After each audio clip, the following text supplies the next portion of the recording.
হাম পরবর্তী জটিলতা নিউমোনিয়া। নিউমোনিয়া বাড়াচ্ছে হামে আক্রান্ত শিশু মৃত্যু। হাসপাতালে ভর্তি 1000-এর বেশি। স্বাস্থ্য ব্যবস্থার গাফিলতি কোথায়?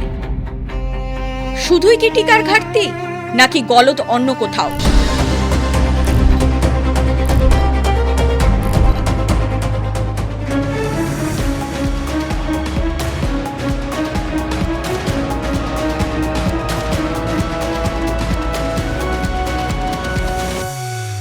একে হাম, দুয়ে নিউমোনিয়া। নিউমোনিয়া ঠিক যেন হয়ে উঠেছে হামেরই দোসর। বাংলাদেশে হামে আক্রান্ত অধিকাংশ শিশুর শরীরে মিলছে নিউমোনিয়া, আর তাতে ছোট্ট শিশুটির শারীরিক পরিস্থিতি ক্রমশই জটিল হয়ে উঠছে। শেষমেশ মৃত্যু হচ্ছে শিশুটির। গত 1 মাসে চট্টগ্রাম বিভাগের বিভিন্ন প্রান্তে হামে আক্রান্ত হওয়া শিশুর সংখ্যা বেড়েছে। সেই সঙ্গে বেড়েছে পাল্লা দিয়ে নিউমোনিয়াও। 3রা এপ্রিল 2026 দ্য ডেইলি স্টারের রিপোর্ট অনুযায়ী 28শে মার্চ পর্যন্ত দেশের 56টি জেলায় ছড়িয়েছে হাম। তার মধ্যে 21টি উপজেলা উচ্চ ঝুঁকি সম্পন্ন। জনসংখ্যার অনুপাতে সন্দেহভাজন রোগী হিসেবে চট্টগ্রামে কক্সবাজারে আক্রান্তের সংখ্যা সবথেকে বেশি। হামের উপসর্গ নিয়ে আসা শিশুর সংখ্যা বাড়তে থাকায় চট্টগ্রাম মেডিকেল কলেজে হাম কর্নার স্থানান্তর করা হয়েছে মেডিসিন ইউনিটের 1 নম্বর ওয়ার্ডে। হামের কারণ মিজেলস ভাইরাস শিশুদের শরীরে রোগ প্রতিরোধ ক্ষমতা কমিয়ে দেয়। এর ফলে ফুসফুস সহজে সংক্রমিত হয়ে নিউমোনিয়ায় আক্রান্ত হওয়ার আশঙ্কা বাড়ে। বাংলাদেশের সরকারি হাসপাতালগুলির দাবি, মৃত 90% শিশুই নিউমোনিয়ায় আক্রান্ত হয়ে মারা যাচ্ছে। কেন, কি কারণে চট্টগ্রামে হামের বাড়বাড়ন্ত, তার রিপোর্ট প্রকাশিত হয়েছে প্রথম আলোর 4 এপ্রিলের একটি প্রতিবেদনে। মার্চের 4র্থ সপ্তাহ থেকে মাত্র 33 দিনে হামের উপসর্গ নিয়ে 533 জন শিশু চট্টগ্রামের হাসপাতালগুলিতে ভর্তি হয়েছে। তার মধ্যে মাত্র 5 দিনেই 170 জন শিশু হামের উপসর্গ নিয়ে ভর্তি হয়েছে।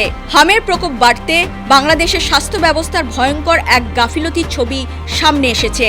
টিকা, সিরিঞ্জ, কিট, পরীক্ষাগার, জনসচেতনতা, হামের প্রকোপ মোকাবেলায় প্রয়োজনীয় সবকিছুতেই ঘাটতি চোখে পড়েছে জনস্বাস্থ্য বিশেষজ্ঞদের। চট্টগ্রামে হামের উপসর্গ নিয়ে ভর্তি হওয়া রোগীর সংখ্যা 1010 ছাড়িয়েছে। টিকা গ্রহণের হার কম। জনঘন বসতিপূর্ণ এলাকা, ল্যাব টেস্ট ও কিট সংকট চট্টগ্রামে হামের সংক্রমণ বাড়াচ্ছে। চট্টগ্রামে হামের সংক্রমণ বাড়ায় আক্রান্ত শিশুদের ভিড় বেড়েছে হাসপাতালগুলিতে। নমুনা ঢাকায় পাঠানো এবং রিপোর্ট আসার মাঝে নষ্ট হচ্ছে সময়, ছড়াচ্ছে সংক্রমণ। চট্টগ্রামের সরকারি হাসপাতালগুলিতে প্রতিদিনই ভিড় করছে হামের উপসর্গ নিয়ে আসা রোগীরা। বিশেষ করে চট্টগ্রাম মেডিকেল কলেজ হাসপাতালের শিশু ওয়ার্ডে নেই তিল ধারণের জায়গা। চিকিৎসকরা বলছেন, উপসর্গ নিয়ে আসা শিশুদের বেশিরভাগই নেয়নি টিকা, নয়তো অসম্পূর্ণ রেখেছে ডোজ। তাই জটিলতা এড়াতে সঠিক সময়ে শিশুদের টিকাদানের পরামর্শ দিচ্ছেন তারা। ইউনূস আমলে সারা দেশের সঙ্গে চট্টগ্রামের টিকাদান কর্মসূচিতে বড় ঘাটতি নজরে এসেছে। চট্টগ্রাম বিভাগে হামের টিকার চাহিদা যেখানে 73.5 লাখ ডোজ, সেখানে মজুত রয়েছে মাত্র 83,000 ডোজ। সাধারণত হামের টিকা 9 মাস বয়সে দেওয়া শুরু হলেও বর্তমান পরিস্থিতিতে আক্রান্তের হার বেড়ে যাওয়ায় টিকার বয়স কমিয়ে 6 মাস করার সিদ্ধান্ত নেওয়া হয়েছে। চট্টগ্রাম বিভাগের বিভিন্ন জেলা, চট্টগ্রাম, কক্সবাজার, কুমিল্লা, ফেনী, নোয়াখালী, ব্রাহ্মণবাড়িয়া, চাঁদপুর সহ একাধিক এলাকায় হাম সদৃশ্য উপসর্গ দেখা দিয়েছে। দুর্গম এলাকায় টিকাদান কভারেজ কম হওয়ায় ঝুঁকি আরও বেশি। চট্টগ্রামের দ্বীপ উপজেলার সন্দ্বীপ, এই উপজেলায় প্রতি বছর 8000 শিশুকে হাম রুবেলার টিকা দেওয়ার লক্ষ্যমাত্রা নেওয়া হয়ে থাকে। 2024 সালে উপজেলার প্রায় 7600 শিশুকে এই টিকা দেওয়া হয়েছে, যা লক্ষ্যমাত্রার 95%। তবে 2025 সালে টিকা দেওয়া সম্ভব হয়েছে মাত্র 6600 জন শিশুকে, অর্থাৎ টিকা দেওয়ার হার নেমে এসেছে প্রায় 83%, যা আগের তুলনায় 12% কম। শুধু সন্দ্বীপ নয়, গত বছর চট্টগ্রামে 15 উপজেলার কোনোটিতেই টিকার লক্ষ্যমাত্রা পূরণ করা যায়নি।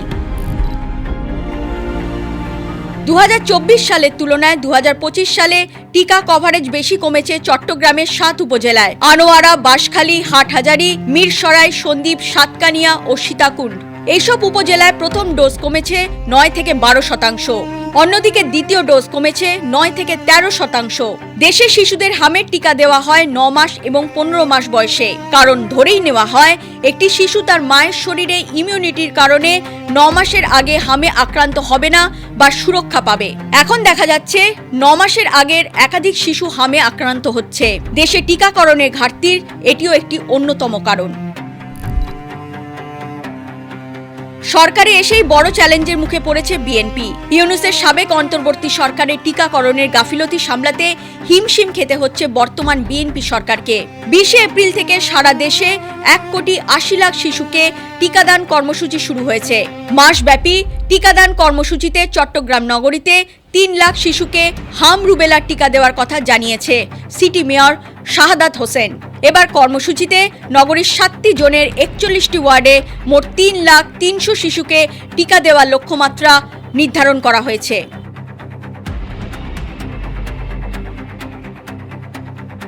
শিশুদের মধ্যে হামের সংক্রমণ বেড়ে যাওয়ায় বিশেষজ্ঞরা 6টি মূল কারণকে দায়ী করছেন। তারা বলছেন, সংক্রমণ বৃদ্ধির পেছনে রয়েছে টিকাদান কর্মসূচিতে ব্যাপক ঘাটতি, সময় মতো রোগ শনাক্ত না হওয়া, গত 1.5 বছরের স্বাস্থ্যকর্মীদের ধর্মঘট, টাকার অভাবে সেক্টর কর্মসূচি স্থগিত, ভিটামিন এ ও কৃমিনাশক বিতরণ না হওয়া এবং প্রতি বছর প্রায় 10% শিশু টিকার বাইরে থাকা। স্বাস্থ্য অধিদপ্তরের তথ্য বলছে, দেশে চলতি বছরের প্রথম 3 মাসে হাম শনাক্ত হয়েছে 676 শিশুর শরীরে।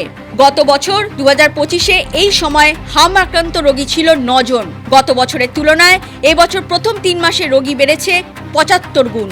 চিকিৎসকদের দাবি, কোনো একটা রোগকে প্রতিরোধ করতে শতকরা 95% মানুষের টিকা নিশ্চিত করতে হয়। হামের সংক্রমণ ঠেকাতে টিকা দেওয়ার ওপর গুরুত্ব দিচ্ছেন চিকিৎসকরা।